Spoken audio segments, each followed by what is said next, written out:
The city never truly sleeps. By day, it parades itself in polished suits, gilded lobbies, and polite smiles. By night, it exhales its poison. Alleys choke on smoke, whispers cling to damp bricks, and the soft echo of footsteps carries secrets too heavy for daylight. Somewhere between these two faces of civilization lies the place where truth and lies are indistinguishable, where every locked door hides more than just dust and shadows. It is in this murky twilight that Silas Kane lives. He is not merely a detective, though people call him that. He is a man carved out of shadows, trained by betrayal, haunted by a past that no court record or newspaper dares to recall.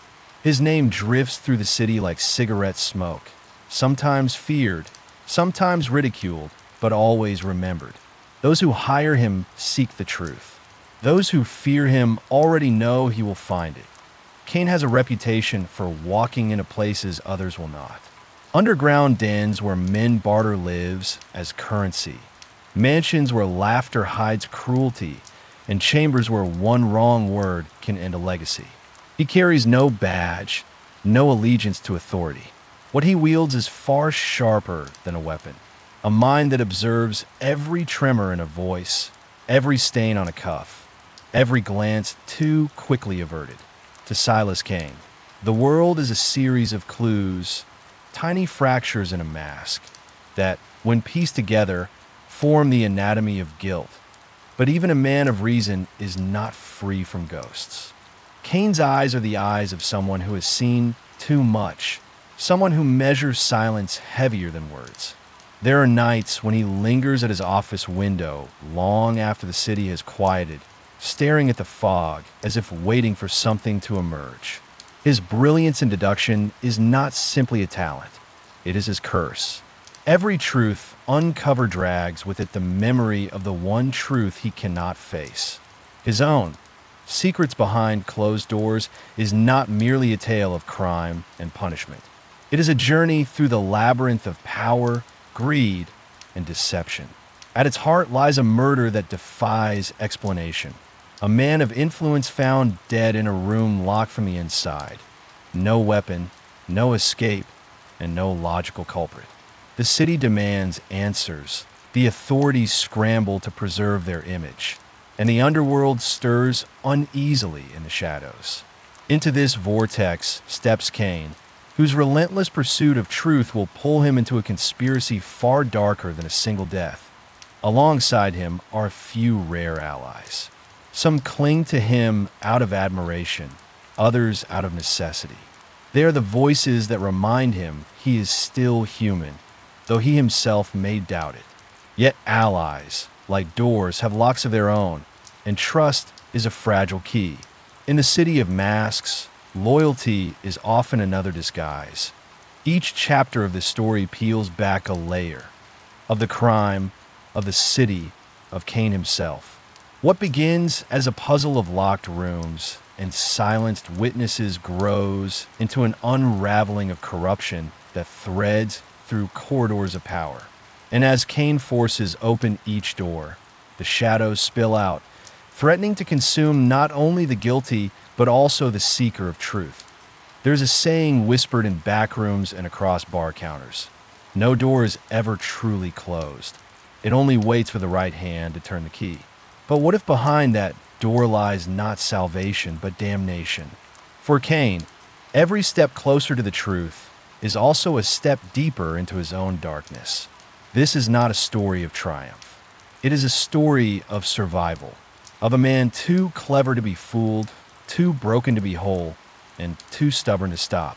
When the final door is unlocked, the question will not be who killed, but what remains of the man who uncovered it. Welcome to the world behind closed doors.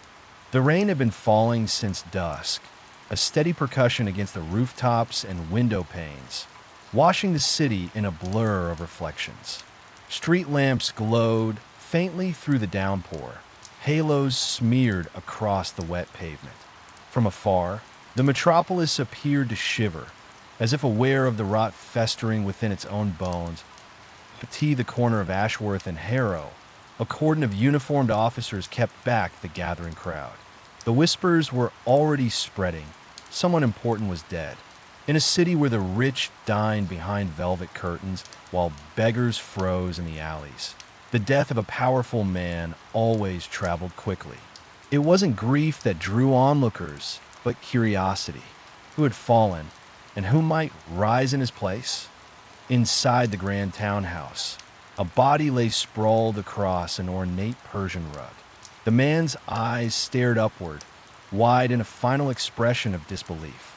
His name had been Malcolm Harlan, business magnate, political donor, a man who owned more allies than enemies in public, but perhaps the opposite in private. His wealth had built this house.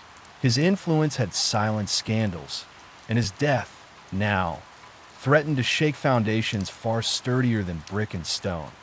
What made the scene unbearable for the officers was not only the man's status, but the impossibility of it.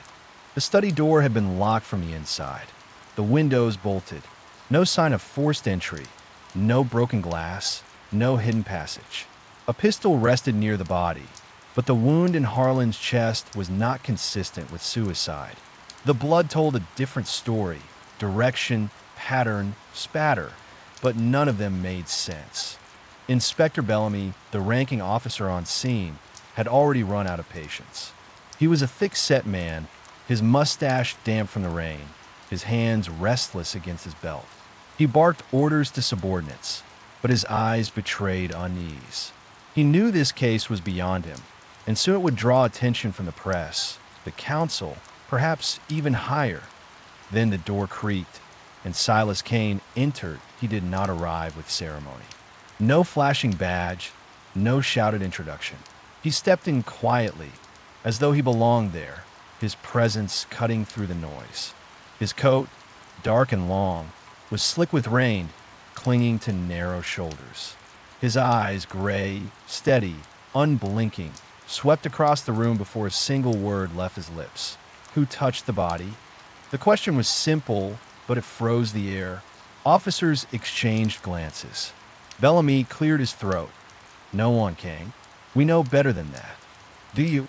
Silas's gaze shifted, not accusatory, but dissecting, as though he weighed the truth in Bellamy's voice. He moved forward, crouching beside the corpse.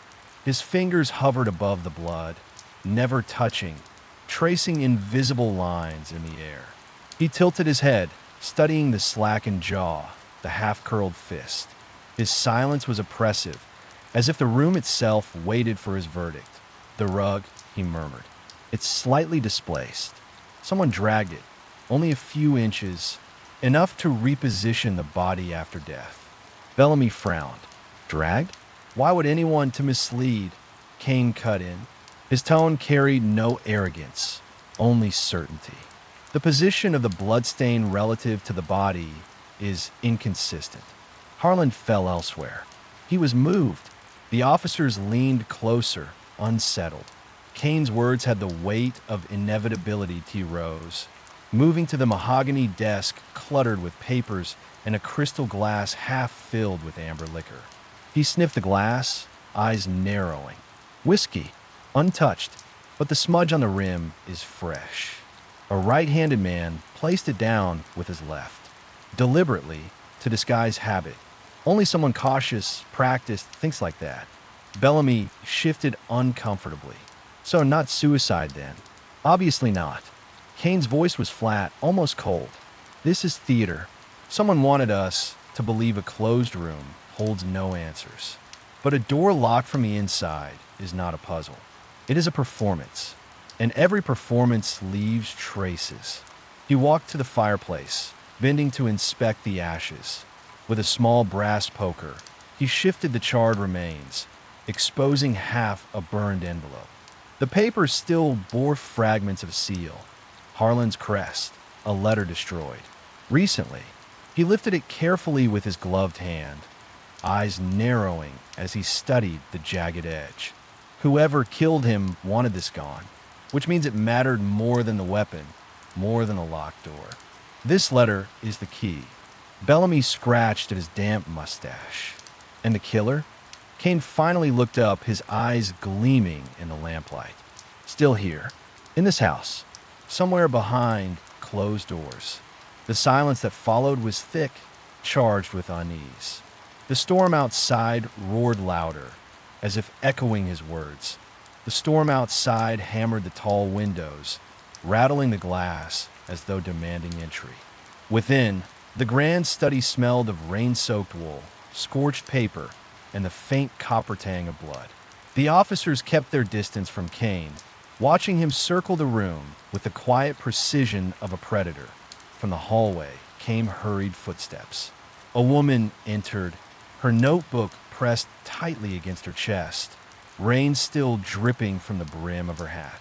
Eleanor Price, sharp-eyed journalist for the Herald, had a knack for appearing where she was least welcome. Her presence drew an immediate scowl from Bellamy. "You again?" the inspector barked. "This is a crime scene, Miss Price, not a gossip parlor." Eleanor ignored him, her attention fixed on Kane. "You don't usually invite the press into your investigations." "I don't recall inviting you," Silas replied without looking at her. His voice carried neither surprise nor irritation. He accepted her presence as one might acknowledge a shadow, unavoidable, inevitable. Eleanor smiled faintly. "Then it must be fate." She opened her notebook, the scratch of her pencil filling the silence. A locked room, a dead tycoon, and a detective who sees more than the police ever will. The city will eat this up. Bellamy turned red. "You'll print nothing until we—" "She can print what she likes," Kane interrupted. He crouched again by the desk, his gaze fixed on the floorboards beneath the chair. "But the truth won't sell half as well as the lies." Eleanor raised an eyebrow, but said nothing, scribbling furiously. Kane lifted the edge of the rug once more, this time exposing a faint smear of blood that trailed toward the bookshelf. He followed it with his eyes, not his hands. Harlan didn't collapse here. He staggered, no, he was dragged. "Look closer, Bellamy. The smear is upward, not downward." Someone pulled him toward the rug, placed him where they wanted him found. The inspector bent low, squinting. He muttered something about tricks of the light, but Kane's certainty left no room for doubt. "Tell me, Inspector," Kane said softly, "who discovered the body?" "The maid. Name's Clara. She came in to bring supper and found him like this. She swears the door was locked." "Of course she swears it." Kane's tone was detached, analytical. "But swearing and truth are not siblings." He rose and moved to the door, examining the brass lock. His gloved fingers traced its surface, pausing at a tiny scratch near the keyhole. He leaned closer, his breath fogging the polished metal. "Interesting. What is?" Bellamy asked. "This mark." The lock was turned from the outside with something slender, perhaps a pick, perhaps a duplicate key. Afterward, the mechanism was rigged to give the illusion of being locked from within. Bellamy frowned. "But that's impossible." "How? Nothing is impossible." Kane cut him short. "Only improbable. And improbability is the assassin's favorite disguise." Behind him, Eleanor's pencil stopped. She looked up, eyes glinting. "So you're saying whoever killed Harlan wanted us to believe the impossible? A locked room riddle to dazzle the police, confuse the press, and buy themselves time." Kane gave her the faintest glance, the corner of his mouth twitching. Not quite approval, not quite disdain. "At least you listen."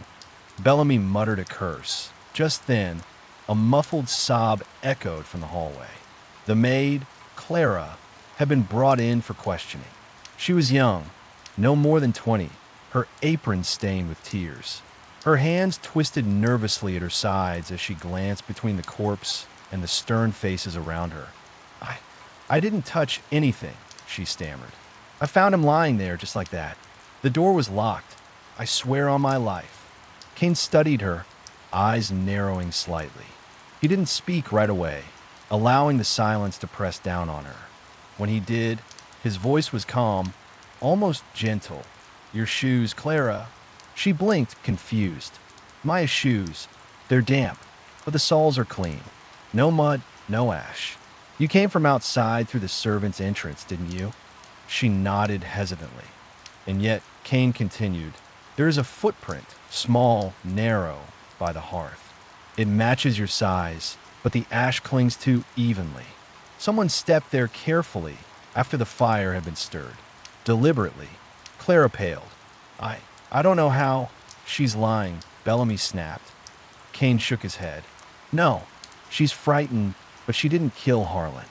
The footprint was planted. Someone borrowed her shoes. The room fell silent again. Outside, thunder cracked, rolling through the city like the growl of some ancient beast. Kane straightened, his gaze sweeping across the assembled officers, Eleanor, and the trembling maid. His eyes lingered on each one as though weighing them on invisible scales. Whoever staged this wanted us chasing ghosts, he said quietly. But ghosts do not bleed, and there is more blood here than we've yet accounted for. He turned sharply toward the door. Search the house. Every room. Every corridor. There's someone still here. The command sent ripples through the officers, their boots pounding across marble floors as they scattered. Bellamy followed with a grimace, barking orders, his bluster masking unease. Eleanor closed her notebook, her expression unreadable. You sound so certain. I am, Kane replied. He glanced at her, his eyes cold as the rain outside. And certainty is the most dangerous weapon a killer can give me. The storm outside hammered the tall windows, rattling the glass as though demanding entry. Within, the grand study smelled of rain-soaked wool, scorched paper, and the faint copper tang of blood. The officers kept their distance from Kane, watching him circle the room with the quiet precision of a predator. From the hallway came hurried footsteps. A woman entered, her notebook pressed tightly against her chest, rain still dripping from the brim of her hat. Eleanor Price, sharp-eyed journalist for the Herald, had a knack for appearing where she was least welcome. Her presence drew an immediate scowl from Bellamy. You again? The inspector barked. This is a crime scene, Miss Price, not a gossip parlor. Eleanor ignored him, her attention fixed on Kane. You don't usually invite the press into your investigations. I don't recall inviting you, Silas replied without looking at her. His voice carried neither surprise nor irritation. He accepted her presence as one might acknowledge a shadow. Unavoidable, inevitable. Eleanor smiled faintly. Then it must be fate. She opened her notebook, the scratch of her pencil filling the silence.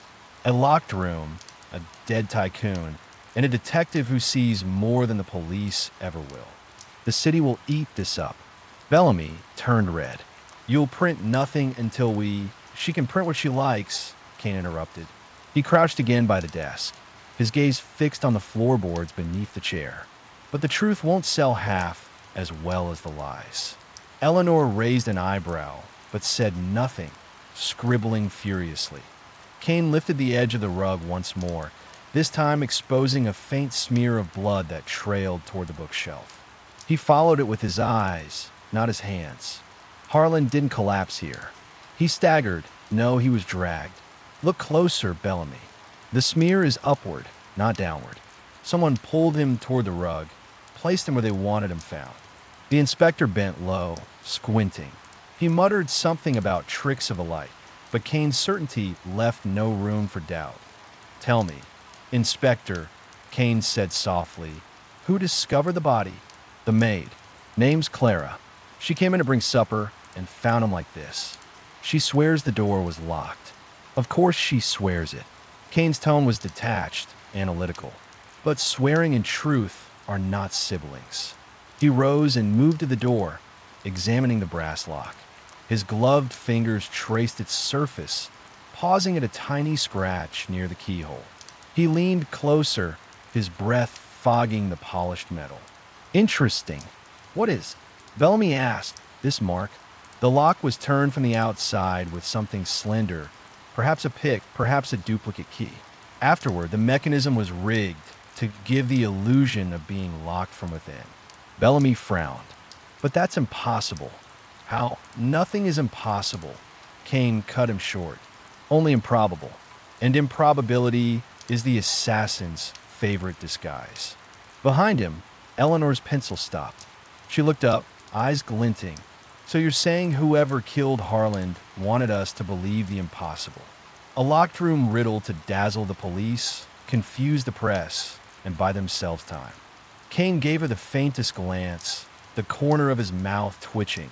Not quite approval, not quite disdain. At least you listen. Bellamy muttered a curse. Just then, a muffled sob echoed from the hallway. The maid, Clara, had been brought in for questioning. She was young, no more than 20, her apron stained with tears. Her hands twisted nervously at her sides as she glanced between the corpse and the stern faces around her. I didn't touch anything, she stammered. I found him lying there just like that. The door was locked. I swear on my life. Kane studied her, eyes narrowing slightly. He didn't speak right away, allowing the silence to press down on her. When he did, his voice was calm, almost gentle. Your shoes, Clara. She blinked, confused. My shoes. They're damp, but the soles are clean. No mud, no ash. You came from outside through the servants' entrance, didn't you? She nodded hesitantly. And yet Kane continued, there is a footprint, small, narrow, by the hearth. It matches your size, but the ash clings too evenly. Someone stepped there carefully after the fire had been stirred. Deliberately. Clara paled. I don't know how she's lying, Bellamy snapped. Kane shook his head. No, she's frightened, but she didn't kill Harland. The footprint was planted. Someone borrowed her shoes. The room fell silent again. Outside, thunder cracked, rolling through the city like the growl of some ancient beast. Kane straightened, his gaze sweeping across the assembled officers, Eleanor and the trembling maid. His eyes lingered on each one as though weighing them on invisible scales. Whoever staged this wanted us chasing ghosts, he said quietly. But ghosts do not bleed, and there is more blood here than we've yet accounted for. He turned sharply toward the door. Search the house. Every room. Every corridor. There's someone still here. The command sent ripples through the officers, their boots pounding across marble floors as they scattered. Bellamy followed with a grimace, barking orders, his bluster masking unease. Eleanor closed her notebook, her expression unreadable. You sound so certain. I am, Kane replied. He glanced at her, his eyes cold as the rain outside. And certainty is the most dangerous weapon a killer can give me. The mansion's corridors stretched like veins, dimly lit by sconces that flickered against damp stone walls. Officers fanned out, their boots echoing on marble, doors creaking as they were forced open one by one. The storm rattled the windows, the thunder rolling closer. The whole house seemed to groan under the weight of secrets it could no longer keep. Kane moved apart from the others, Eleanor at his side despite Bellamy's protests. She scribbled quick notes, her sharp gaze shifting between the detective and their surroundings. This house is a labyrinth, she muttered. Every corridor looks the same. That is its design, Kane replied absently. His eyes traced the faint scuffs along the wainscoting, the scratches at the edge of a doorframe. Confusion breeds advantage. Whoever staged the scene knew this terrain intimately. Servant or guest, not a stranger. They paused before a narrow door tucked beneath the staircase. Bellamy arrived with 2 constables, his face tight with irritation. It's just a storage room. We've checked, not thoroughly enough. Kane's hand rested on the latch. He opened it slowly, revealing darkness and the stale scent of disuse. He struck a match, the flame illuminating shelves of cleaning supplies, crates stacked against the wall, and a smear of blood glistening on the wooden floorboards. Bellamy swore. How the devil did we miss that? Kane crouched, the flame flickering close to the stain. Because you weren't looking for it. You were looking for comfort. What's that supposed to mean? It means you assumed the locked room told the story. You wanted it neat, impossible solved. But murder rarely cooperates with neatness. Eleanor stepped closer, her voice low. The blood trail, does it lead somewhere? Kane tilted his head. The smear was faint but deliberate, as though something had been dragged or someone had tried to clean quickly but failed. He followed the trace to the back of the storage room, where a crate sat slightly askew. With a grunt, he pushed it aside. Behind it lay a small service hatch, just wide enough for a person to crawl through. The iron bolts had been hastily refitted, one screw still loose. An exit, Kane murmured. Or an entrance. The killer didn't vanish. He slithered. Bellamy bent down, his bulk straining against the tight space. Damn thing leads to the servants' passages. Half the old houses in this district have them. Kane nodded, which means the killer wasn't improvising. He knew this passage existed. He counted on you not knowing. Before Bellamy could reply, a constable rushed into the hall, breathless. "Inspector, we found something upstairs. Guest room at the end of the west wing." They followed at once, boots pounding against carpeted steps. The west wing smelled faintly of polish and dust, its portraits glaring down with painted suspicion. The constable led them into a bedroom where a trunk sat open at the foot of the bed. Inside lay a pair of leather gloves, their fingertips stained dark red. Bellamy reached for them, but Kane's hand shot out. "Don't touch." He leaned over the trunk, studying the gloves with narrowed eyes. Conveniently placed. Too convenient. Bloodied gloves left in plain sight? That is not evidence, Inspector. That is a gift, and gifts are rarely honest. "So, planted," Eleanor whispered. Kane straightened, scanning the room. "Precisely. The killer wants us chasing false suspects. He buys time with misdirection." Bellamy's face flushed crimson. "You're saying we're being played?" "I'm saying," Kane replied calmly, "that the killer is watching us even now." A sudden crash echoed down the corridor, glass shattering with splintering. Officers shouted. The group bolted from the room, racing toward the sound. They turned the corner just in time to see a cloaked figure dart through an open window at the end of the hall. The man vanished into the storm, swallowed by the night. "After him!"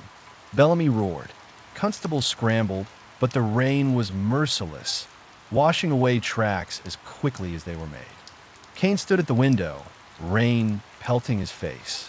He didn't chase. He watched the figure melt into darkness, calculating. Too quick, too theatrical. He wanted us to see him flee. Eleanor's breath came fast beside him. Then, "The real killer is still inside, or he is both," Kane said softly, the decoy in the hand behind it. "Whichever it is, this chase is not meant to catch him. It is meant to distract us." Behind them, Clara's sobs rose from downstairs, trembling through the mansion's hollow halls. The sound seemed to echo the storm itself. Anguish, confusion, and fear colliding in the dark. Kane closed the window with deliberate calm, his jaw tightening. "The performance continues," he murmured, "and the curtain hasn't even risen yet." The mansion gradually descended into uneasy silence. The officers returned soaked and empty-handed, their search yielding nothing but frustration. The cloaked figure had vanished into the storm, as though the night itself had swallowed him whole. The only sound left was the steady drum of rain and the muted sobs of Clara, who had been escorted away for questioning. Kane remained in the study, staring at the corpse as though it might still confess. His gloved hands rested behind his back, his posture taut, eyes fixed not on the body itself, but on the spaces around it. The rug, the desk, the fireplace, the door. To others it was a scene of chaos, but to him it was an orchestra of details waiting for someone to hear the hidden melody. Bellamy paced like a caged bull. "Damn all, Kane. A dead magnate, a locked door, planted gloves, a phantom in the storm. Nothing fits together." "It fits," Kane murmured. His voice was quiet, steady. "It fits too well. That's the problem." Eleanor leaned against the desk, her notebook closed for once. "Too well." Kane turned to her. His eyes gleamed with something sharp, dangerous. The perfection of the deception. Every clue placed like props on a stage. Gloves in a trunk, a footprint by the hearth. a dramatic escape through a window, all of it carefully orchestrated to dazzle and distract. He stepped closer to the corpse, crouching again. With a careful hand, he lifted Harlan's stiffened wrist. The dead man's watch gleamed in the lamplight, its cracked face frozen at 11:47. Time of death? Bellamy asked. Kane shook his head. The watch stopped, yes, but not at the moment he died. It was broken deliberately, to confuse us, to make us believe death struck at 11:47 precisely. In truth, he died earlier, by at least an hour. Eleanor frowned. How can you be so sure? Blood, Kane said simply. The clotting, the color. It tells a story more honest than any watch. Harlan was already dead when the storm began, which means the killer had time to rearrange the scene, to play his little game of illusions. Bellamy rubbed his temples. So what are you saying? That none of this means anything? On the contrary, Kane's eyes darkened. It means everything. It means we are not hunting a desperate murderer, but an artist of deceit. A man who kills not only with his hands, but with his mind. The words hung heavy in the room. Even Eleanor, always eager for drama, found no comfort in them. She closed her notebook slowly, as though silence might preserve the weight of his statement. Kane rose, his gaze sweeping across the study one final time. He lingered on the burned letter in the hearth, the faint trail of blood leading to the hidden hatch, the broken watch, the displaced rug. His lips moved, whispering something inaudible, a fragment of thought too fragile to share. At last, he turned toward the inspector and the journalist, his coat brushing against the rug. This was not murder alone, he said softly. This was a message, and messages are meant to be read. Eleanor's voice trembled despite herself. A message to whom? Kane's eyes met hers, gray and unyielding. To me. The storm outside raged, rattling the glass as though the city itself recoiled from his words. In that moment, the study felt colder, the shadows deeper. The corpse of Malcolm Harlan no longer seemed like the centerpiece of the mystery, but merely the first domino in a much larger design. Kane pulled his coat tighter, striding toward the door. Seal the house, he ordered curtly. No one leaves. Not the staff, not the guests. The killer is still among us, and every locked door hides more than we are meant to see. Bellamy sputtered a protest, but Kane was already moving down the corridor, his steps deliberate, echoing against the marble. Eleanor followed, her pencil clutched tightly in her hand, her mind racing with both fear and fascination as they disappeared into the storm-swept night. The mansion seemed to sigh, as if relieved to release them, yet unwilling to let go of its secrets. Somewhere in the darkness of that house, or perhaps far beyond it, someone watched, someone smiled, and someone waited. Silas Kane had stepped onto the stage, and the performance had only just begun. Dawn came reluctantly. The storm had passed, but the streets still glittered with rain, puddles reflecting the pale light of a reluctant sun. The city looked almost innocent in the morning haze. Shopkeepers lifting shutters, carriages rattling over cobblestones, children running through alleys with yesterday's arguments already forgotten. Yet beneath the surface, whispers moved faster than the river itself. Malcolm Harlan was dead, and with him a pillar of influence had crumbled. Silas Kane walked these streets as though detached from them, a figure carved out of smoke and silence. His coat swayed at his heels, his hat pulled low, eyes hidden but never idle. While the city hurried past him, clerks rushing to their offices, dock workers shouldering crates. He drifted at his own pace, every sound and shadow filing itself neatly into the library of his mind. Beside him, Eleanor Price scribbled notes even as she struggled to keep up. Her notebook was already half filled with sketches of the Harlan estate, fragments of overheard testimony, and her own hurried impressions of Kane's deductions. She had followed him since the mansion, against Bellamy's protests, against her editor's advice.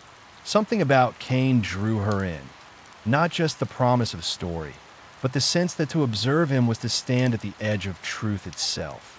"You haven't slept," she remarked, glancing up from her notes. Kane did not answer at once. He paused at a newsstand where the headline screamed, "Harlan dead. Police baffled by impossible serial." He studied the type with detached interest. "Neither have you. I didn't watch a man bleed out on a Persian rug," she retorted, though her voice lacked conviction. That Kane's eyes flicked to her, piercing. "You watched more than that. You watched the performance. And like the rest, you were meant to be deceived." She bristled. "Then tell me, who wrote the script?" Kane resumed walking, his silence more eloquent than words. Eleanor hurried after him, exasperated.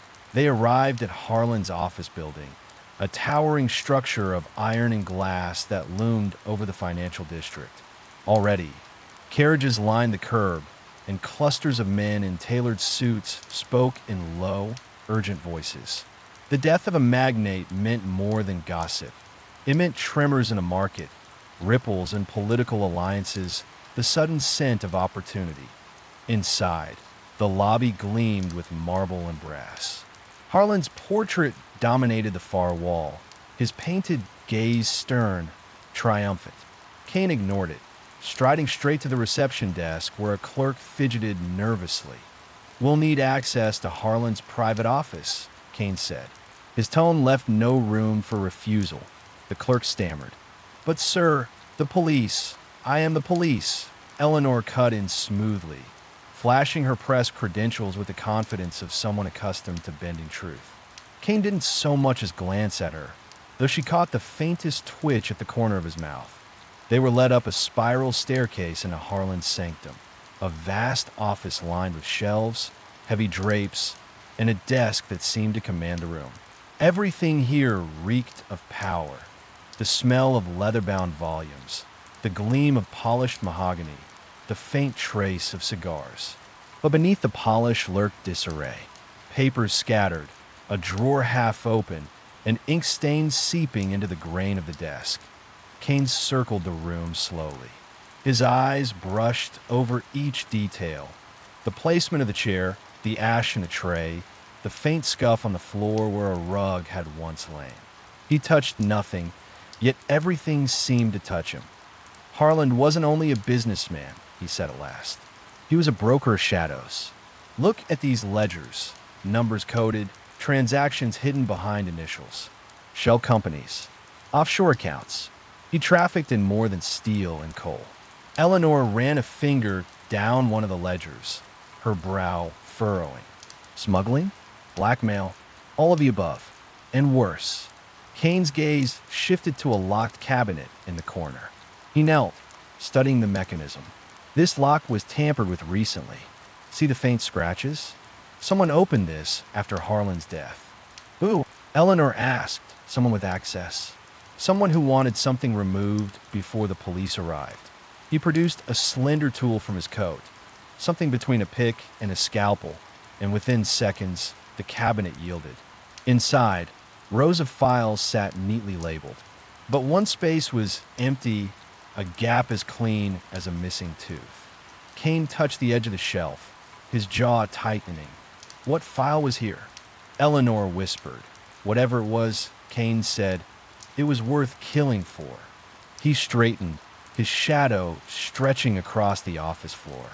Outside, the city bustled on, unaware that within these walls, the first mask had slipped, and Kane knew, with cold certainty, that there would be many more. The corridors of Harlan's building were already crawling with people. Employees whispering in corners, investors arriving with storm cloud expressions, politicians whose polished shoes carried the stink of desperation. The death of a magnate had unstitched more than a life. It had loosened the seams of the city's fragile balance. Kane moved among them like a phantom, unseen yet seeing all. Eleanor, notebook at the ready, shadowed his every step.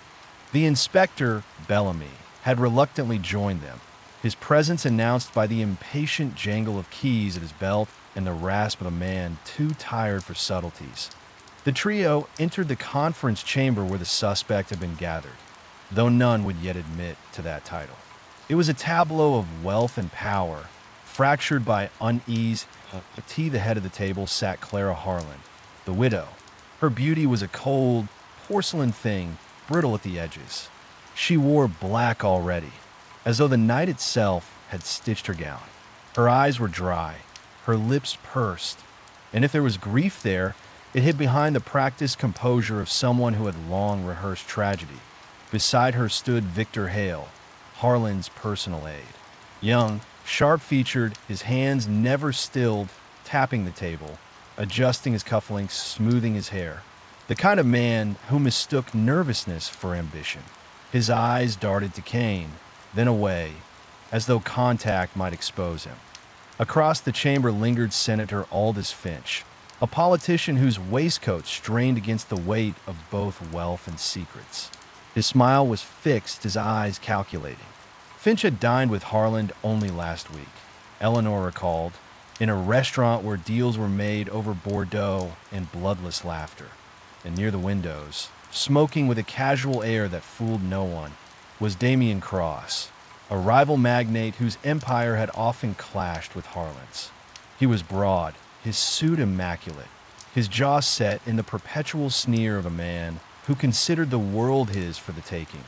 Bellamy cleared his throat, as though to assert authority in a room where authority had already been carved into pieces. "We'll begin with statements," he said. "Each of you will account for your whereabouts last night." Clara's voice was the first to break the silence. Low, steady. "I was at the Harland estate, as always. I retired early. I heard nothing until the commotion began." Kane's eyes lingered on her, unblinking. "You were asleep?" "Yes. And yet your gown was found damp, as though you had been outside in the storm." Her composure faltered for the briefest second. "I stepped out to clear my head. My husband and I, we argued." Eleanor's pencil danced across the page. Kane's gaze sharpened. "About what?" Clara's lips pressed into a thin line. "That is between a wife and her husband." Victor Hale jumped in too quickly, his voice eager. "Mr. Harland was under stress, detective. His business dealings, there were pressures you cannot imagine." "Then perhaps you can imagine them for us," Kane replied softly. Victor swallowed, his atoms apple bobbing. He was negotiating a merger. Cross's company was involved. All eyes turned to Damien Cross, who exhaled smoke with deliberate slowness. "Merger? Hardly." Harland was desperate. His empire was collapsing, and he needed me to prop it up. I refused. He didn't take rejection well. Senator Finch chuckled darkly. "You paint yourself noble, Damien, but let us not forget Harland's ties to the docks, the unions, the underworld. He made enemies in places far darker than boardrooms. Any one of them could have slipped through a window last night. Yet it was not just anyone," Kane said. His voice cut through the room like a blade. The killer knew Harland's habits. The gloves, the watch, the letter in the fire. These were not chosen at random. They were personal. This was not a crime of opportunity. This was a performance staged by someone who understood the victim intimately. Silence followed. Smoke curled in the air. The city hummed faintly beyond the windows, and four faces sat beneath the weight of Kane's gaze. Eleanor felt her pulse quicken. The detective's words did not merely accuse, they undressed. She had the eerie sense that Kane was not just speaking to them, but dissecting them, stripping away layers until only raw intent remained.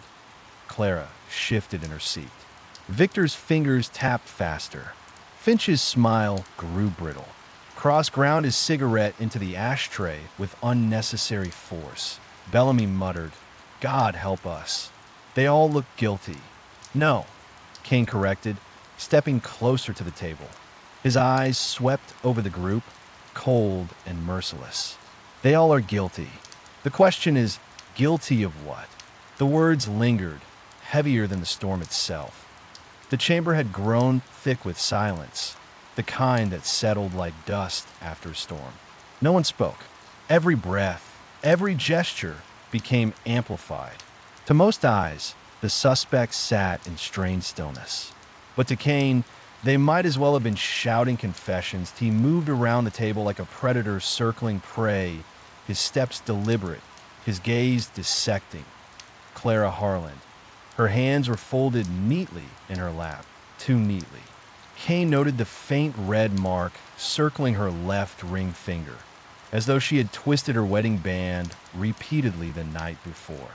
Stress, guilt, not necessarily of murder, but of concealment.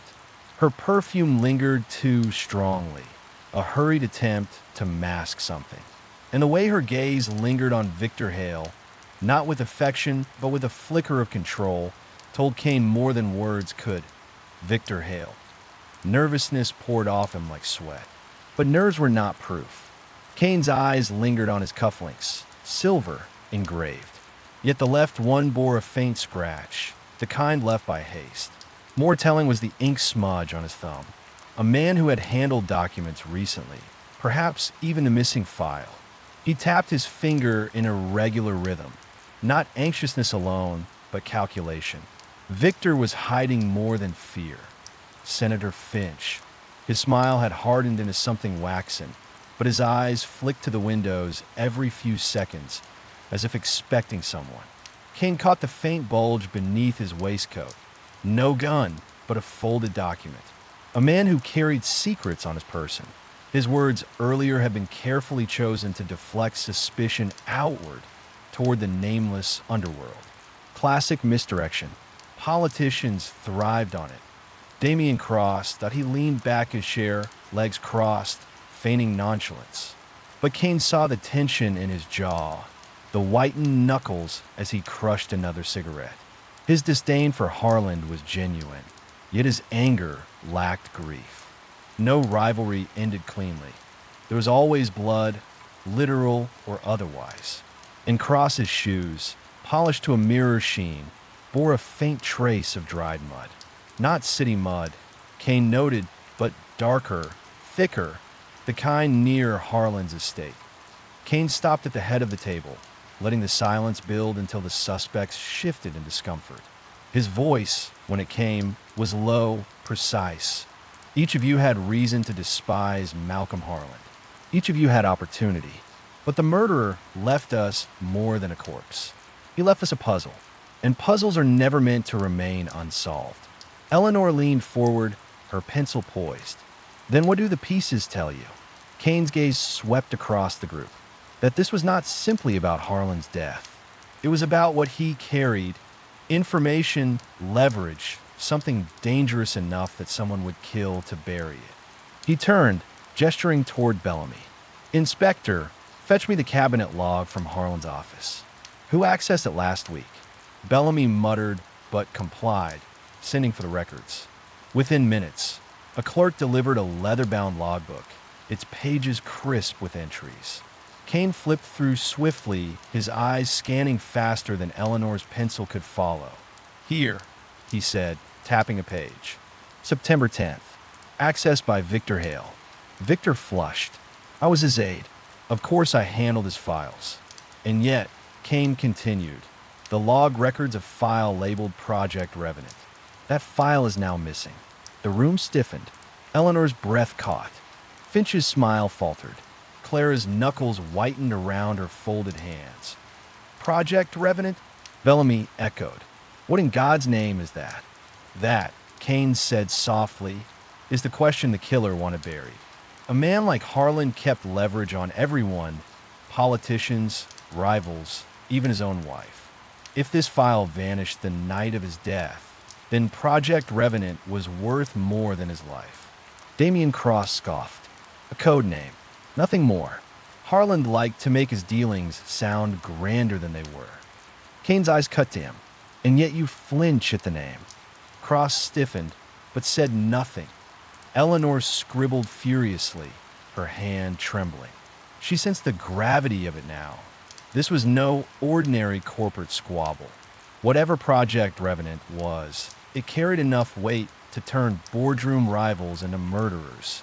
Kane closed the log, his expression unreadable. The masks are slipping, but not enough. Not yet. He leaned closer, his voice dropping to a murmur.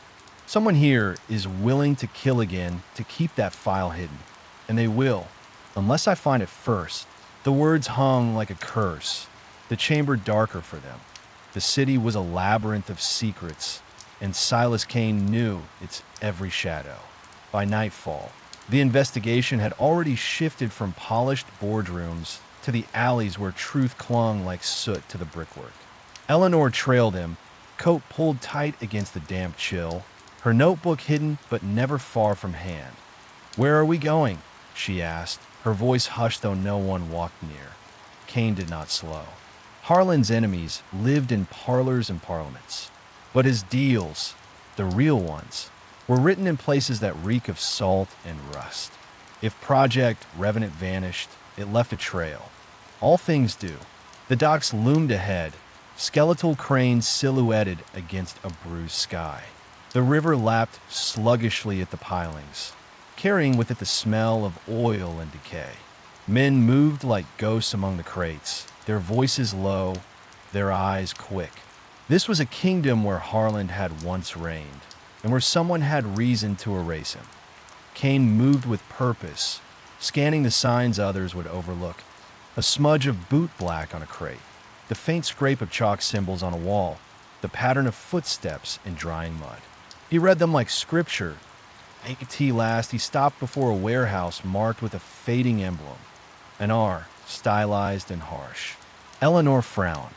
Revenant. Kane nodded once, or a warning. They slipped inside. The vast chamber yawned with emptiness, the air heavy with dust and brine. Lanterns burned dimly along the walls, casting long, quivering shadows. At the center stood a table strewn with papers. Maps, contracts, coded ledgers, all bearing the same mark, Project Revenant. Eleanor reached for a page, but Kane caught her wrist. "Don't touch." "Not yet." He crouched, eyes narrowing. The dust told its own story. Footprints leading to the table, but not away. Whoever had been here remained, or had intended to return, but a sound echoed from the rafters. A scrape of metal, a breath too deliberate. Kane's head snapped upward. "Eleanor," he whispered, "move." The crack of a pistol split the silence. Splinters erupted from the crate where she had stood. She stumbled back, heart hammering, as Kane drew a revolver from beneath his coat with calm precision. "Show yourself," he called, his voice steady, cutting through the cavernous dark. A figure stepped from the shadows above. A man cloaked, face hidden beneath a scarf, pistol gleaming in his hand. The same silhouette Eleanor had glimpsed fleeing the Harlan mansion, but Kane's eyes sharpened. "So the ghost returns." The man laughed softly, a sound more chilling than the gun. "You should have left it alone, Kane. Revenant is not yours to unearth." Revenant was Harlan's. Kane countered, his revolver never wavering. "And now it's yours. You killed him for it."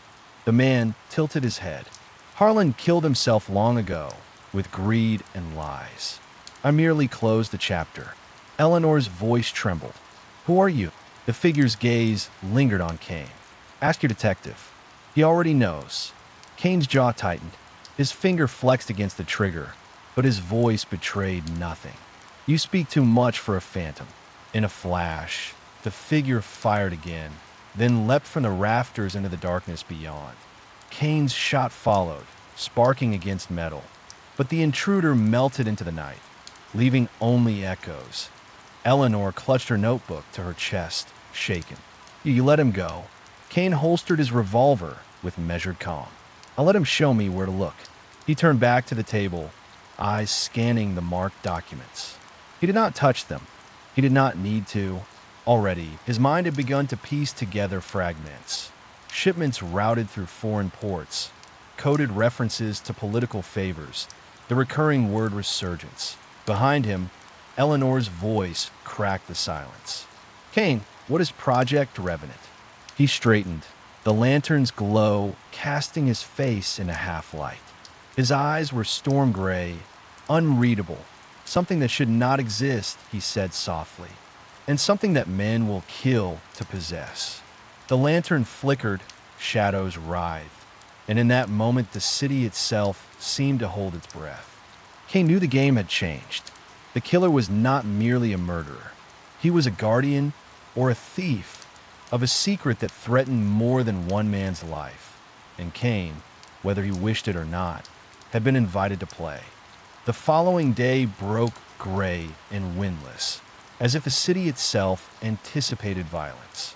Silas Kane stood at his window, staring across the skyline where the spires and chimneys bristled like bayonets. He had not slept. The night had been spent arranging fragments in his mind. Harlan's corpse, the missing file, the name Revenant, the cloaked figure who bled menace with every step. But the fragments refused to align. They shifted like shards of glass, reflecting too many truths. Kane lit a cigarette, the flare of the match briefly illuminating the hollows beneath his eyes. He had seen puzzles before, puzzles designed to amuse or distract. This one was designed to consume. Eleanor arrived with ink-stained fingers and a face pale from lack of rest. "You've read the papers?" she asked. Kane gestured to the stack on the table. Headlines screamed across every page. Harlan's Empire in Turmoil. Project Revenant. Myth or conspiracy, city leaders deny knowledge of secret file. She sat heavily across from him. The whole city's talking about it. Investors pulling out, unions striking, even whispers of military involvement. "Kane, what is Revenant?" He exhaled smoke in silence, then ground the cigarette into the ashtray. "Revenant is leverage, not a project, but a weapon, information gathered, concealed, to control those who considered themselves untouchable. Harlan built it as a shield, but someone decided to turn the shield into a blade." Eleanor's pen hesitated over her notebook. And the cloaked man? Kane's eyes sharpened. A keeper, perhaps not the one who designed Revenant, but the one tasked to protect it. "He knows me. He left a message at Harlan's death. Not for the police, not for the city, for me." "You think this is personal?" "It always is," Kane murmured. Before Eleanor could press further, the door burst open. Inspector Bellamy strode in, his face thunderous, a crumpled report in his fist. "Damn it, Kane, we've another body." The words chilled the room. "Who?" Kane asked. "Victor Hale. Harlan's aide. Found in an alley near the docks. Throat cut clean. And this," Bellamy threw the report onto the table, "was pinned to his chest." Eleanor leaned in, eyes wide. A single sheet, scrawled with neat, deliberate handwriting. "You are looking in the wrong place." Kane read it once, twice. His jaw flexed. The killer is accelerating. Hale knew something about Revenant. Silencing him means we were close. Bellamy cursed. "Close? We're drowning. About politicians calling for my badge, tycoons whispering about war in the markets, and now corpses piling up. What the hell do you call close?" Kane's gaze lifted, cold and steady. "I call it progress." He turned to Eleanor. "We need to see Hale's apartment. Whatever he took from Harlan's files, he may have hidden there before his death." The inspector groaned. "You'll have the city collapse on our heads." "It's already collapsing," Kane replied, reaching for his coat. "The difference is whether we're crushed beneath it or standing when the dust clears." Hale's apartment was a modest room above a tailor's shop, the kind of place chosen by a man who lived in the shadow of wealth but never touched it. Dust motes swirled in the muted light, the air stale with old ink and cologne. Kane entered first, every sense alert. Eleanor followed, her pencil poised but silent. Bellamy lumbered in behind, muttering. The room bore signs of a hurried search. Drawers yanked open, papers scattered, a chair overturned. But Kane's eyes narrowed on what was not disturbed. The bookshelf. Each volume sat perfectly aligned, untouched except for one, spine worn, positioned slightly forward, but he plucked it free. A hollowed book. Inside, a folded document that Eleanor's breath caught. "Is that?" Kane unfolded it carefully. Not the full Revenant file, but a fragment, tables of coded numbers, initials, dates. And beneath them, A single phrase. Threshold protocol. Kane's eyes darkened. His fingers traced the phrase as though it burned. What the devil is that supposed to mean? Bellamy asked. Kane closed the paper, his expression unreadable. It means we're no longer dealing with murder. We're standing at the threshold of something far larger. At that moment, glass shattered. A bullet tore through the room, embedding itself in the plaster inches from Eleanor's head. She screamed, dropping her notebook. Kane shoved her to the ground, revolver already drawn. From the rooftop opposite, a figure in black withdrew, rifle gleaming in the sun. The same silhouette. The phantom. Kane fired once, twice, forcing the assassin into retreat. The street below erupted in chaos. Pedestrians scattering, vendors screaming, the city's heartbeat quickening with panic. Kane crouched by the window, revolver steady, eyes narrowed. They want us silenced. That means we're closer than ever. Eleanor's hands shook as she retrieved her notebook. Closer to what, Kane? He glanced back, his face carved from stone. To the threshold. And once we cross it, there's no turning back. The city outside roared, restless, hungry. Kane holstered his weapon, his decision already made. Then we stepped through. The coded pages trembled in Eleanor's hands as Kane strode out of Hale's ruined apartment. The streets below were alive with rumors. Word of Harlan's death had metastasized into whispers of conspiracy. Market stalls closed early, workers muttered about strikes, and in the taverns the name Revenant spread like poison. Bellamy struggled to keep pace. Kane, for God's sake, you can't just drag us through the city with assassins on our heels. What the hell does threshold protocol even mean? Kane ignored the bluster, his eyes distant but focused, as though tracing an invisible map. Protocol implies procedure. Threshold implies passage. Together, they signify initiation. A door being opened, a line crossed. Spare me riddles, Bellamy snapped. Eleanor hurried beside Kane. But a door to what? He glanced at her, his gaze as cold as the fog clinging to the rooftops. To whatever Harlan feared most. By dusk, Kane had led them to the Cathedral Quarter, a district where wealth's grandeur clashed with poverty's desperation. Between the soot-blackened spires and narrow alleys, whispers carried farther than prayers. He guided them into an abandoned chapel whose stained glass windows were cracked, saints fractured into jagged mosaics. Candles flickered in the nave. A dozen figures gathered around a long table, their faces hidden by half-masks. The air was thick with incense and secrecy, but Eleanor's pulse raced. "What is this?" she whispered. Kane's hand gripped her shoulder lightly, a warning. "A council. Revenant's architects." Bellamy cursed under his breath. "Bloody hell. You brought us into a nest." The masked figures spoke in low tones, their words echoing through the hollowed sanctuary. Harlan was compromised. The file must remain hidden. Threshold must not be triggered. Then, one voice rose above the others. Measured, commanding, unmistakable. Senator Aldous Finch. Even behind the mask, his rotund frame and honeyed cadence betrayed him. "Our concern is containment." Harlan grew reckless. His death was unfortunate but necessary. Revenant survives, and with it, our dominion. Eleanor's eyes widened. "My God, Finch!" Kane silenced her with a look. His attention was fixed on every gesture, every inflection. Finch's hand rested on the table, fingers brushing a seal engraved with the same stylized art they had seen at the docks. Authority, ritual, control. It was all here. Another masked figure leaned forward. Damian Cross. His bulk and sharp tone were impossible to mistake. Containment? Harlan's death has thrown the city into chaos. We need order. We need to complete threshold now. Finch bristled.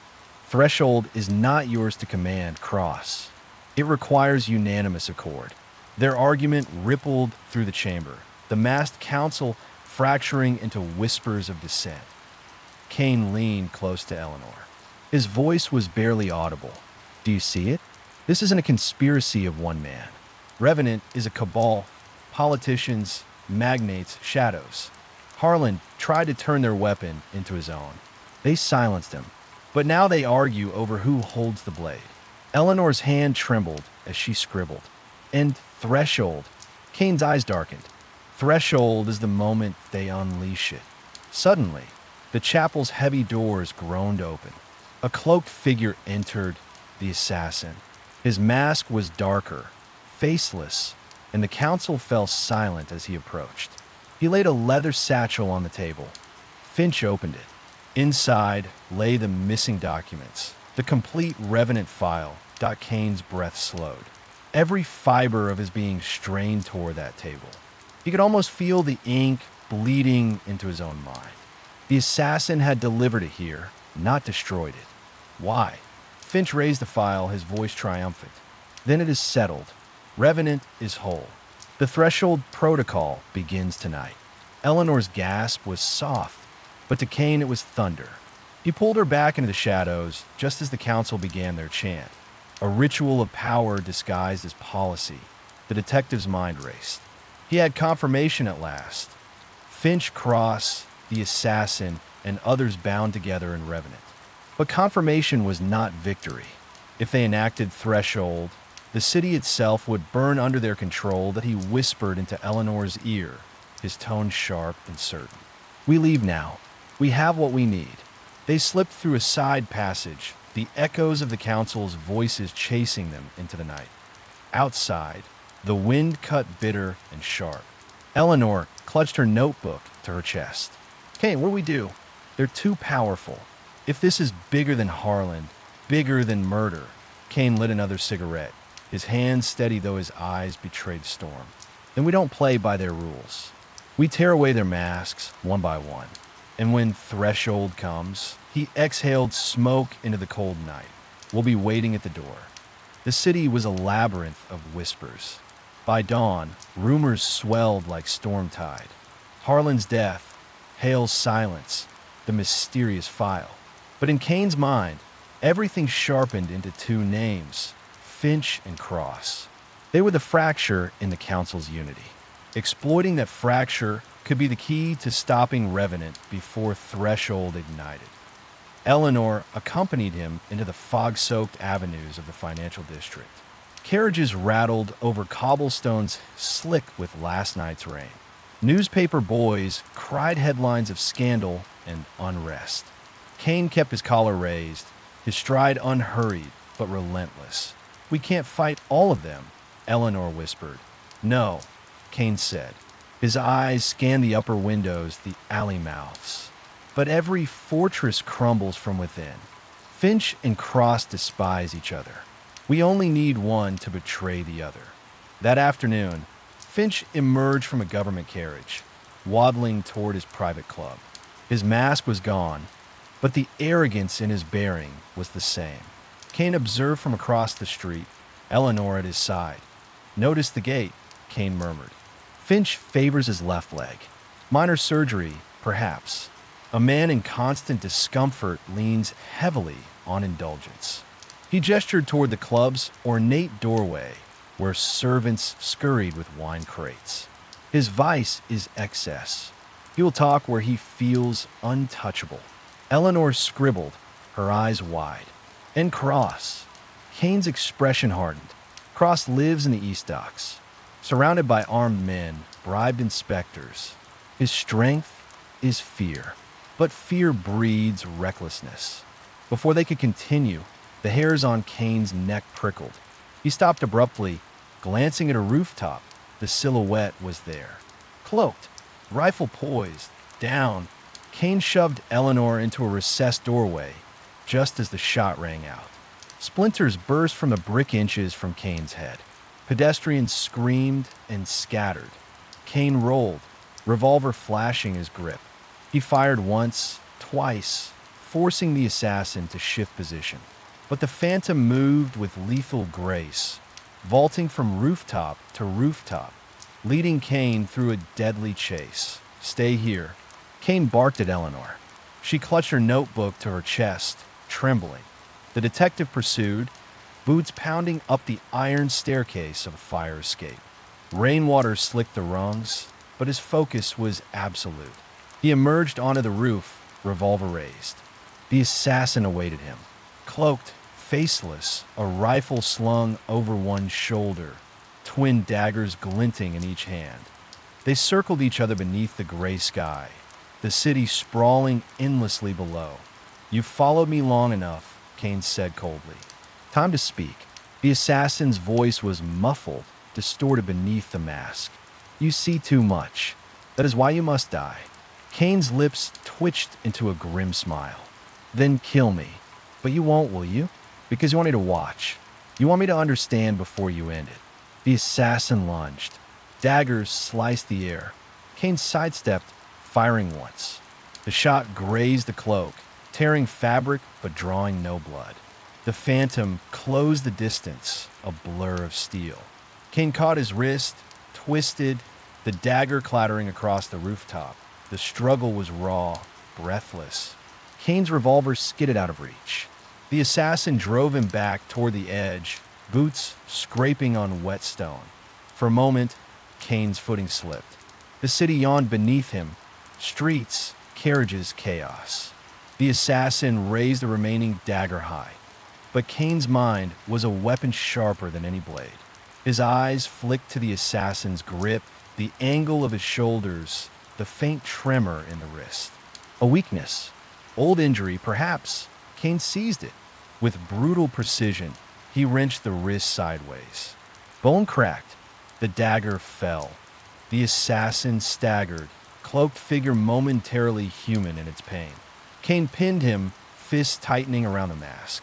He ripped it away and froze. The face beneath was young. Too young. Pale eyes, sharp cheekbones, barely older than a boy. A scar traced his jaw. But what stunned Kane most was recognition.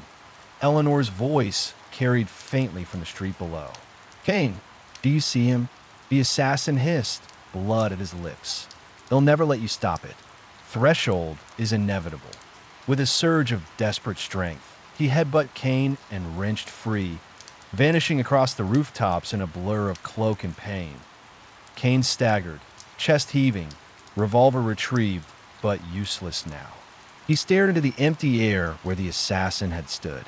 The boy's face haunted him, a ghost from somewhere in his buried past. Eleanor reached him minutes later, climbing breathlessly. "Kane, are you hurt?" He shook his head, though his hands still trembled. "Not hurt. Not yet." His eyes lingered on the horizon. "But the masks are slipping, and when they fall, what lies beneath will damn us all." The storm broke that evening. Rain hammered the cobblestones. Lightning carved the sky into jagged wounds. Kane moved like a shadow through the downpour, Eleanor close at his side. They followed the trail Finch had left. An unguarded carriage, a bribed doorman, whispers of a clandestine gathering at the derelict Crown Foundry on the city's edge. The building loomed before them. Rusted girders, shattered windows, a cathedral of industry long abandoned. But inside, firelight flickered. Voices carried. Kane crouched by a broken arch, revolver drawn. Eleanor's breath fogged the air. "This is it, isn't it?" she whispered. He nodded. Rain streamed down his face, indistinguishable from sweat. Threshold begins tonight. Within the foundry, Finch stood at a raised platform, his voice rising above the thunder. Cross loomed nearby, fists clenched, eyes aflame. Around them, the council gathered, their masks discarded at last. Bankers, generals, ministers, all revealed, no longer hiding their ambition. On the table before Finch lay the Revenant file. "Gentlemen," Finch declared, "Harlan's greed nearly exposed us. But with his death, we reclaim control. Revenant is whole again. The Threshold Protocol will secure this city forever under our hand." Cross slammed a fist onto the table. "Under your hand, you mean? You prattle about control while the streets rot. No, Finch, Revenant belongs to all of us, or belongs to none." The council erupted into argument. Voices clashed like steel. But Kane heard what the others could not. Beneath the rhetoric, the the sound of empire fracturing. Eleanor scribbled furiously, capturing every word. Kane whispered, "Listen carefully. This is their weakness, division. Finch covets order, Cross hungers for fear. They'll tear each other apart." Suddenly, the great iron doors groaned open. The assassin entered, arm bound in cloth, face pale but defiant. Murmurs spread through the council. He placed something on the table, an envelope, soaked from rain. Finch snatched it open. His eyes scanned the contents, then froze. Color drained from his face. Cross leaned forward. "What is it?" Finch's hand trembled. "Records. Transcripts of our meetings. Names. Dates. Proof." Gasps. The council erupted. "Impossible. Who betrayed us?" Kane's blood ran cold. Someone else had played their hand. Someone within Revenant had chosen exposure. Finch turned to the assassin, fury breaking his composure. "You boy, you were to guard us, not damn us." The assassin's lips curled into something that was almost a smile. "Even shadows revolt, Senator." Cross roared, seizing the Revenant file. "Enough. With this file and the protocol, I don't need any of you." He brandished a pistol, waving it toward Finch and the others. "I'll take the city myself." Chaos exploded. Councilmen scrambled, gunfire cracked, the storm outside answering in thunder. Kane acted. He surged into the light, revolver raised. Eleanor gasped behind him. "Drop it, Cross." Kane's voice cut through the bedlam like a blade. "The city has bled enough." Cross sneered. "Kane, the hound's sniffing at our door. You think you can stop what's already begun?" He leveled his pistol, but Kane's eyes had already noted it.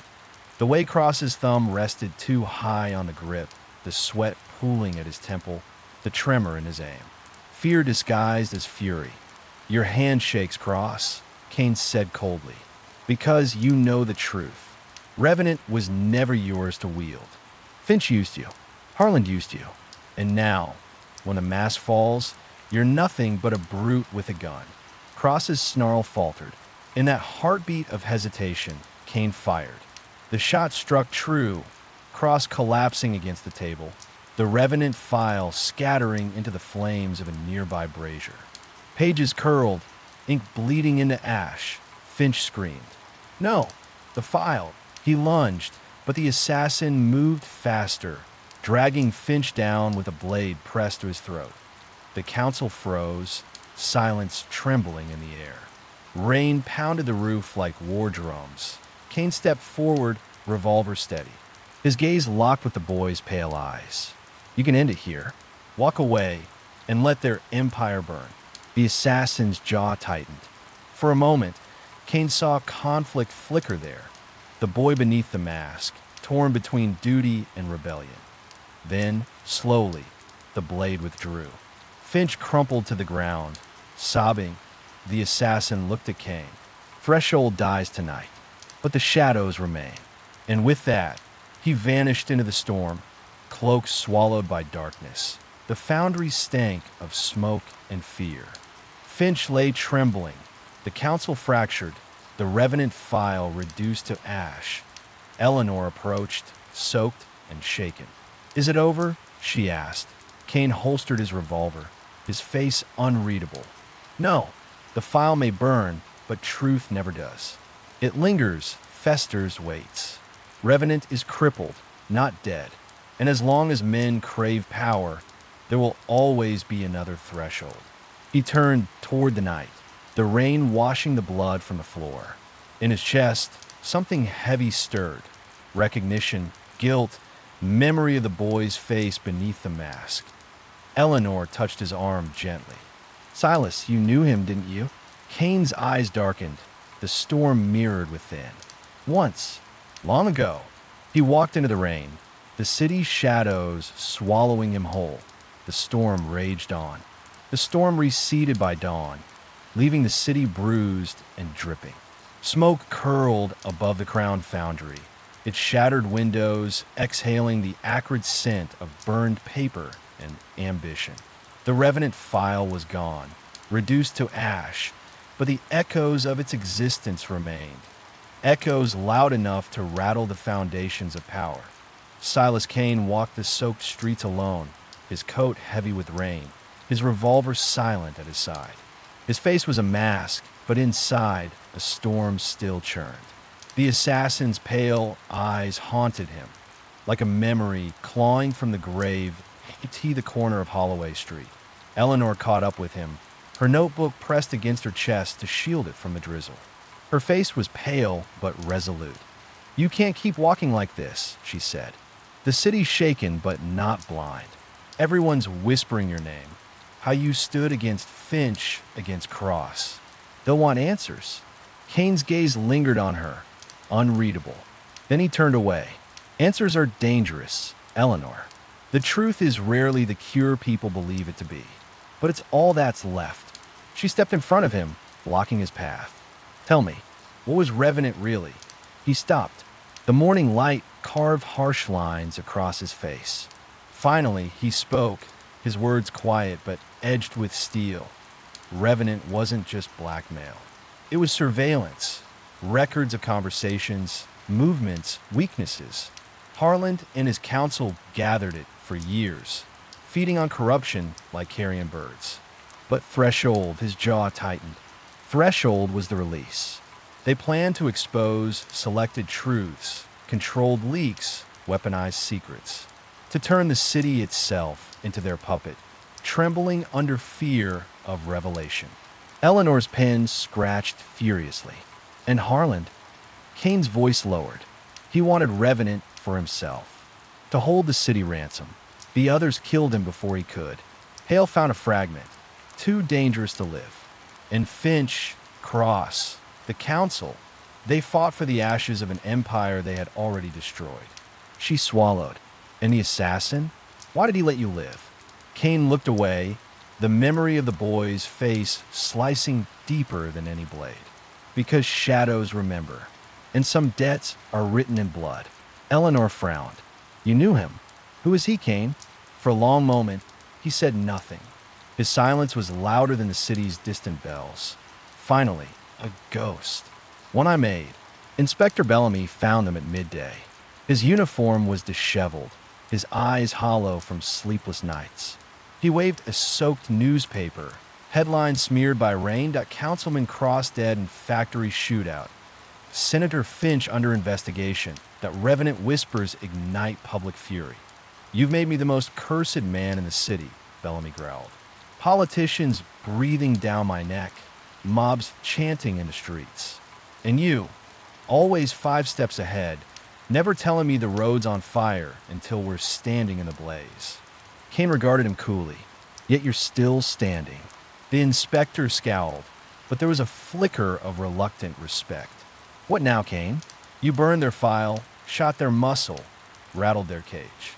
But the city's still bleeding. Who stitches it back together?" "Not me," Kane said simply. "I'm not a surgeon. I'm the scalpel." Bellamy muttered a curse. "One day that blade's going to cut you open instead." "Perhaps," Kane murmured. His eyes drifted toward the cathedral spire rising above the mist. "But not today." That night, Kane returned alone to the Crown Foundry.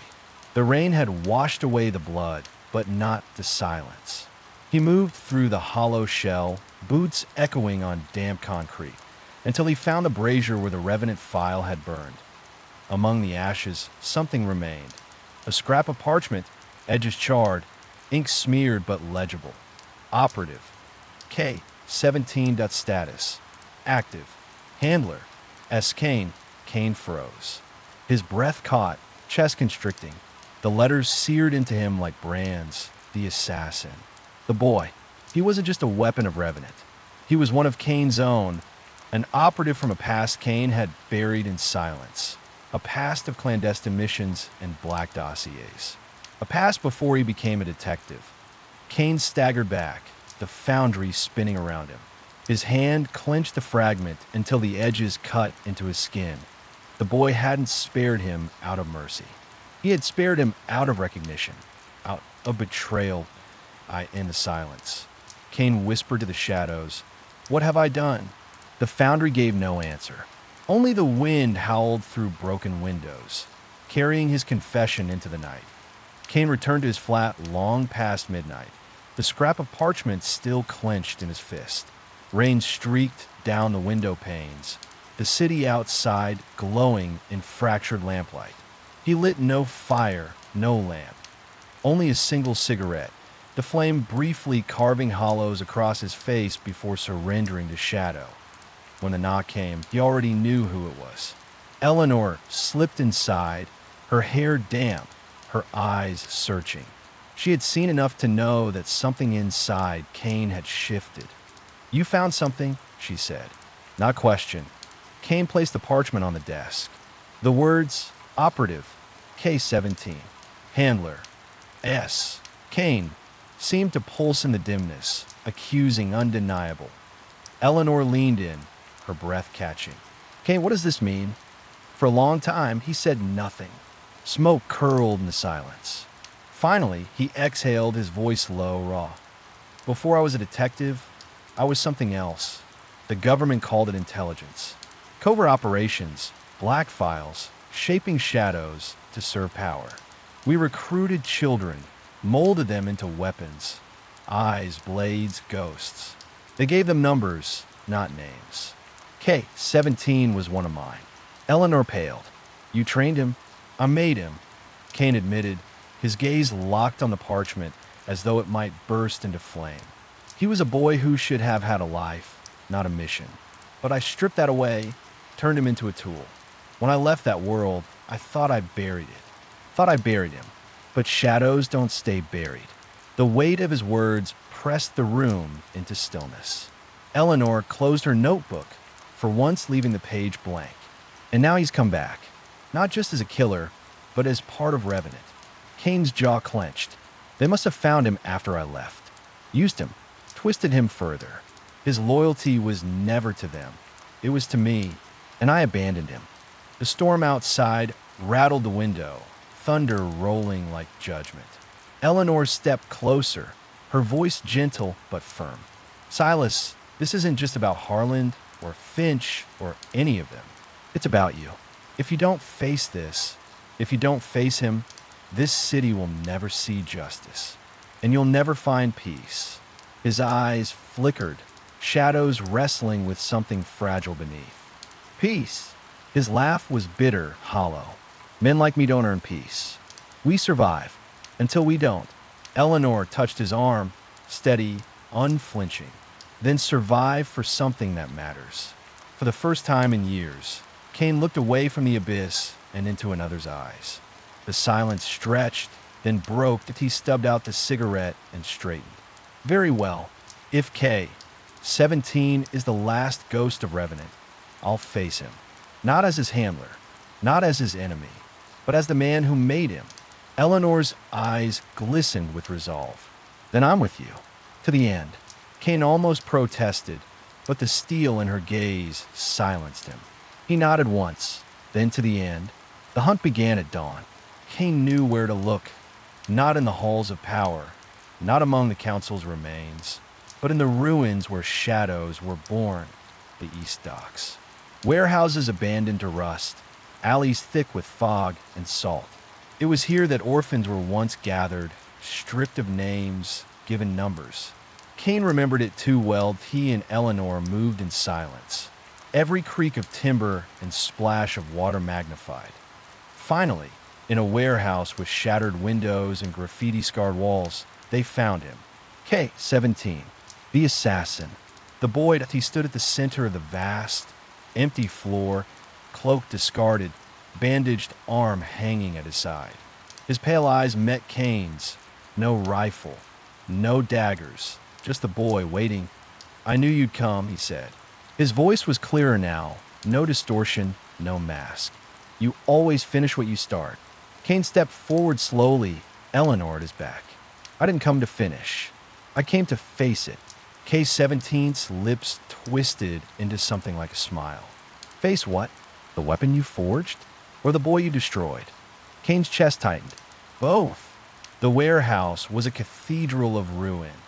Broken glass like stained fragments, beams of dawn bleeding through the cracked roof. The air smelled of rust, salt, and the stale ghosts of years gone by. Every footstep echoed like a confession. K. 17 stood still, the fog drifting around his frame as though reluctant to touch him. He wasn't a child anymore, but the shadow of the boy Kane once molded flickered in the way his fingers trembled, the way his jaw clenched against unseen chains. "You abandoned me," K-17 said, voice sharp but brittle at the edges. "You built me, named me with a number, then left me in the dark.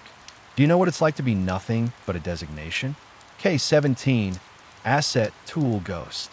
"I killed for you. I bled for you. And when you disappeared, I kept killing because it was all I knew." Kane's voice was steady, though his hands had curled into fists. "I never wanted you to keep killing. I wanted you to have a chance to be free. That's why I left."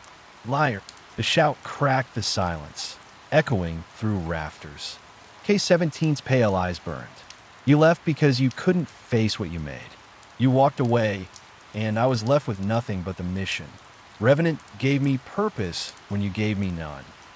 Eleanor stepped forward, her voice calm but unwavering. "They didn't give you purpose.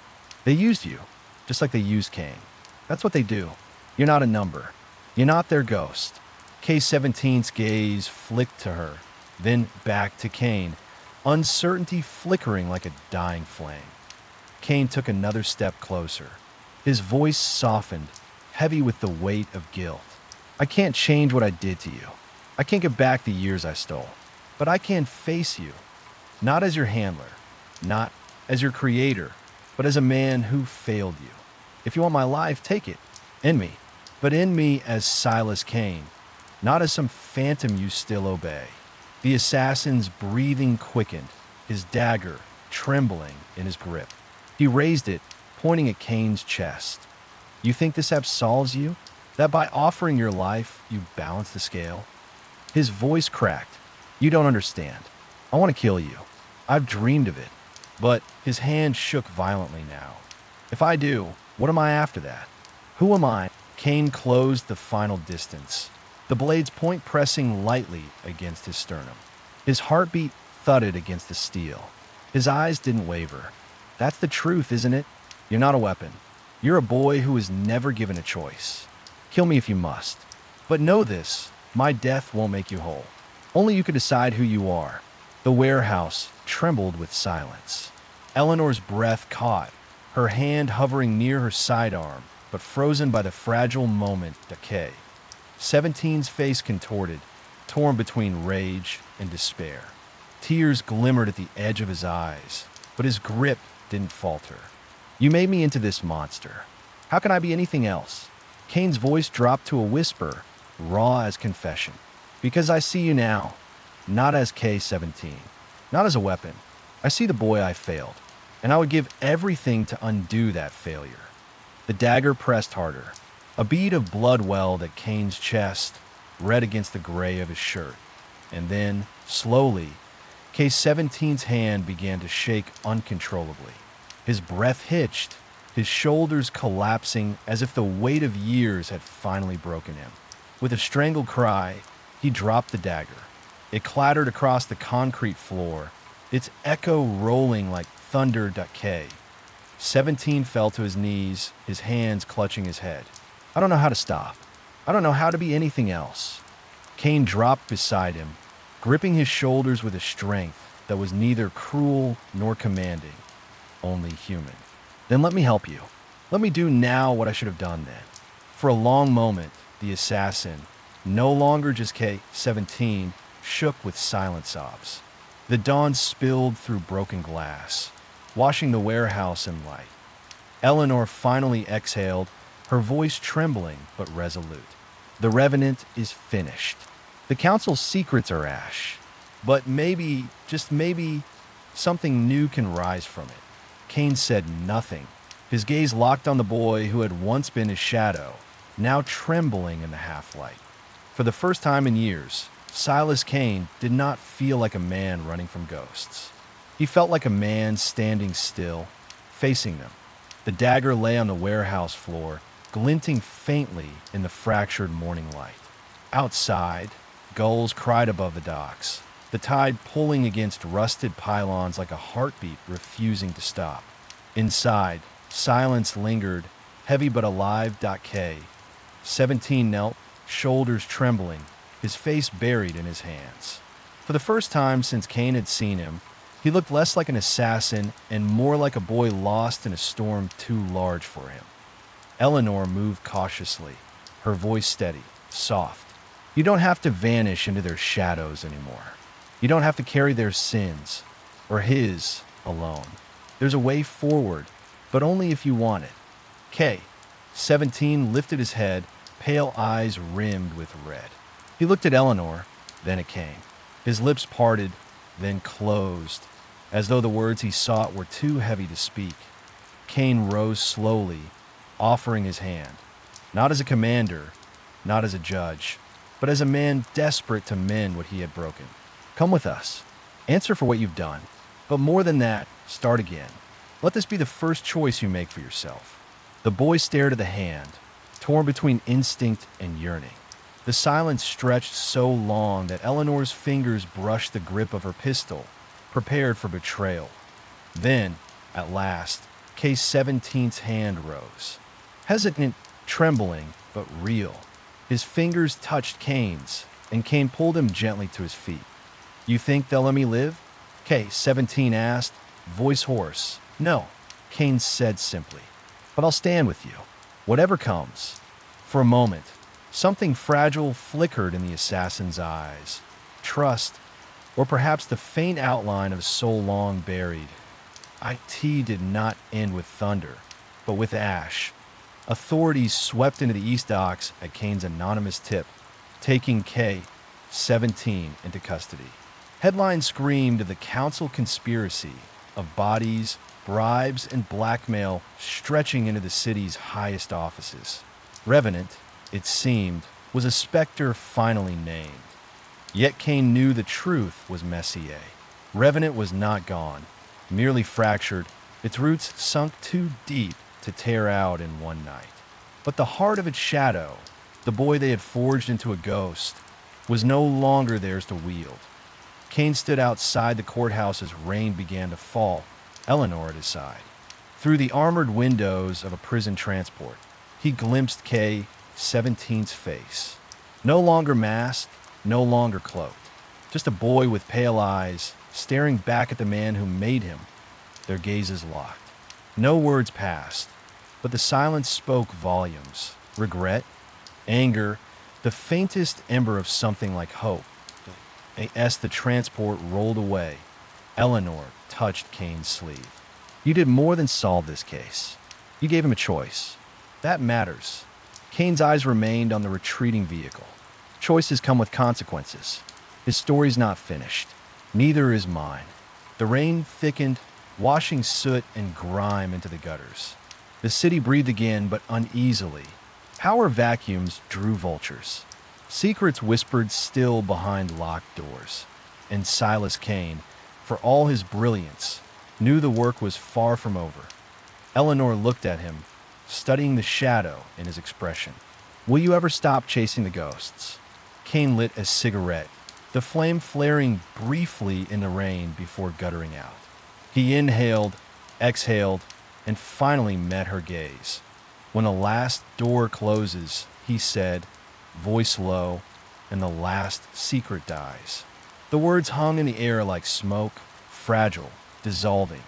And as the storm swallowed the city, Silas Kane walked into it. Not at peace, not absolved, but resolute. A detective burdened by shadows, bound to pursue truth wherever it hid, even if it meant burning through the darkness until nothing remained but ash. Night had returned to the city, draping it in a veil of damp mist and fractured neon. The rain had passed, but its memory lingered in puddles that mirrored the glow of street lamps, stretching them like crooked halos. Silas Kane sat alone at a corner table of the Iron Lantern, a bar that smelled of oak, tobacco, and resignation. His coat dripped faintly, the cigarette between his fingers a lone ember burning against the dark. He hadn't spoken since he entered. He hadn't needed to. The city was quieter now, though only on the surface.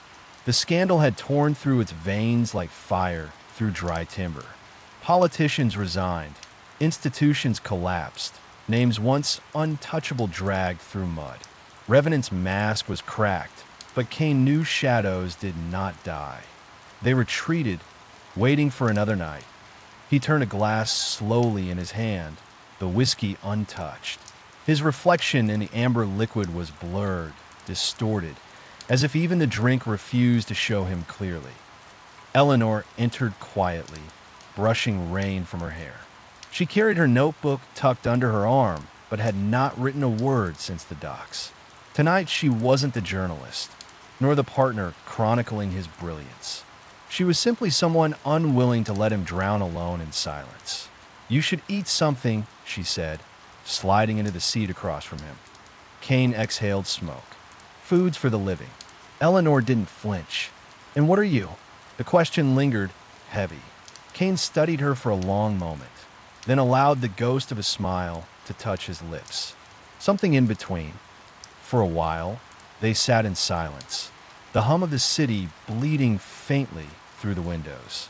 Then Eleanor placed her notebook on the table and opened it, not to write, but to reveal a single sentence scrawled in ink.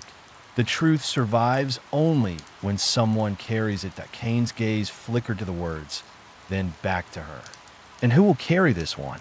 That a government turned children into ghosts, and one of those ghosts nearly burned this city to the ground. Eleanor's voice was steady. "Not the papers. Not yet. Some truths need time before they can be spoken. Some doors must stay closed until the world is ready to open them." Kane nodded faintly, the ember of his cigarette burning low. "And if the world is never ready, then we carry it," Eleanor said simply, "until the weight kills us, or saves someone else." The smoke curled upward, dissolving into the bar shadows. Kane thought of Kay, 17, now stripped of weapons, shackled, awaiting judgment. A boy forged into a blade, now broken, perhaps remade. There was no clean ending, no tidy resolution, just scars and choices.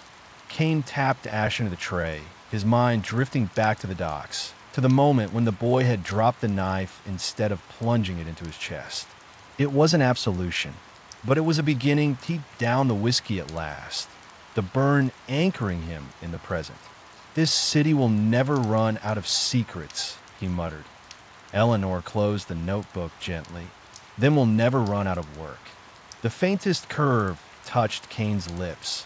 Not joy, not peace, but a recognition that the war within him and around him was far from over.